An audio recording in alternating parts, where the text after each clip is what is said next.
Castendutch et le Football Club de Metz sont à Saint-Symphorien pour laver l'affront de l'année passée, lorsque le PSG s'était imposé ici à la même époque 3-0. Cette fois-ci, et devant un public tout acquis à sa cause, ce sont les Messins les premiers dangereux avec un coup franc d'Isaias, bien capté par Vincent Fernandez. Début de match équilibré, avec toutefois des occasions pour Metz. Tête de Roche, tête de Gaillot, de nouveau Gaillot pour Adam dans la surface de réparation. C'est passé à côté du but de Fernandez. 0-0 et première sortie à la 25e minute des Parisiens avec Leonardo pour Rai qui va tenter la frappe. Il a tiré Rai. Castendutch a dégagé, ce n'est pas terminé. Rai de l'autre côté, une tête de Pierre, frappe de Kennedy, le ballon dans les pieds de Leonardo qui contrôle et qui marque. But de Leonardo, première occasion, premier but et 7e réalisation depuis l'ouverture du championnat de Leonardo. Ricardo, lui, il est sur le banc de touche, l'entraîneur brésilien. Superbe plat du pied gauche. Le PSG mène 1-0 et la fin de la première période à l'avantage d'Isaias et de ses coéquipiers sur le poteau. Coup franc sur l'arête du poteau droit de Fernandez. Metz s'est maudit en cette première période.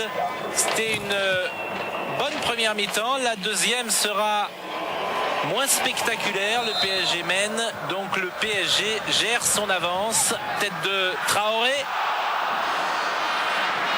devant le but parisien. Le PSG gère, vous disais-je, et Metz est à l'attaque, mais inefficace en tout cas pour le moment, avec une nouvelle tête de Traoré. Et le centre était de Castendutch. Des occasions tout de même pour Metz, même si le score n'a pas évolué. Centre de Song et encore Traoré au-dessus de la barre transversale. Trois têtes de Traoré.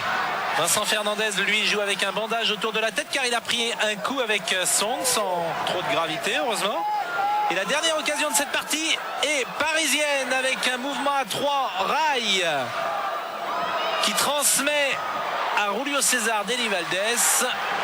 C'était la dernière occasion de briller dans cette rencontre. Monsieur Harel siffle la fin du match.